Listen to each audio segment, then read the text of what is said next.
তো high end hello everybody, কেমন আছো সবাই? তো আজকের এই ভিডিওতে আমি তোমাদের তৈরি করে দেখাবো আটা দিয়ে কি করে কেক তৈরি করা, মানে কোনো রকম কোনো ময়দা ইউজ করবো না, শুধুমাত্র শুধু আটা দিয়ে কি করে কেক তৈরি করা হয় সেটাই আজকে তোমাদের দেখাবো। আর কেকটা থাকবে ভাই পুরোই ফ্লাফি এবং স্পঞ্জি, মানে হেলথের ব্যাপারে কোনো কম্প্রোমাইজ নয়, পুরোই কিন্তু দারুণ ভাবে বানাবো। চলো শুরু করা যাক। মোটামুটি আমি এখানে কিন্তু 3টে মতো ডিম নিয়ে নিলাম, আর এরপর ডিমগুলোকে ভালো করে ফেটিয়ে নেওয়ার পরে তারপর আমি চিনির রসটা মানে সিরাপটা তৈরি করছিলাম। মোটামুটি এখানে প্রায় 10 চামচ মতো আমি চিনি নিয়ে নিয়েছি, আর এর মধ্যে আমি দিয়ে দিচ্ছিলাম একটা আমুলের গুঁড়ো দুধের প্যাকেট। আর এরপর কিন্তু আমার সেই যন্ত্রটা দিয়ে এটাকে ভালো করে একদম মিক্স করে নিব। বাই দ্য ওয়ে, তোমরা যারা আমাকে চেনো না, আমি শ্রাবণ, আর তোমরা দেখছো স্টাইল কুকিং। মোটামুটি আমার এই ভিডিওগুলো তোমাদের কেমন লাগছে অবশ্যই কমেন্ট করে জানিও। আর এই ভিডিওতে কিন্তু সেই লেভেলের কিন্তু মজা হবে, আর একটা লাইক করে দিও অবশ্যই। তো তোমাদের প্রথমে যেটা বলেছিলাম যে আমি এটা আটা দিয়ে তৈরি করতে চলেছি, তো আটা মানে আশীর্বাদের যে আটা রয়েছে সেটাই কিন্তু আমি ইউজ করছি। আর আটাটা মেশানোর সময় কিন্তু অবশ্যই এটাকে ভালো করে চেলে নিতে হবে। তো দেখো এখানে আমি কিন্তু আটাটা চেলে নিয়েছি, কারণ কোনো গুটি গুটি থাকলে কেন সেটাও কিন্তু একদম ক্লিয়ারলি একদম সফট হবে। মোটামুটি আমি কিন্তু এখানে প্রায় 2 কাপ মতো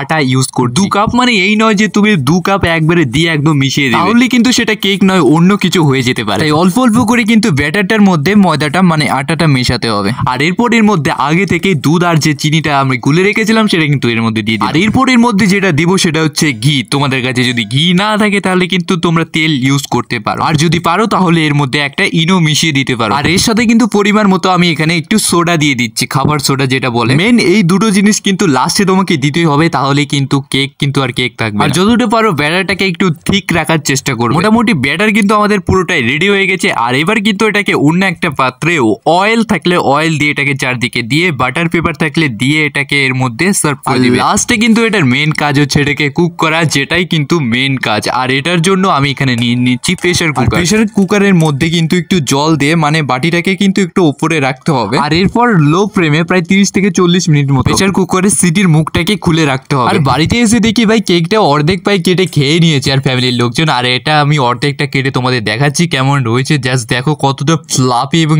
স্পঞ্জি ভেতরটা, একদম পুরো সেই হয়েছে। ভিডিওটা ভালো লাগলে অবশ্যই একটা ফলো করে দিও।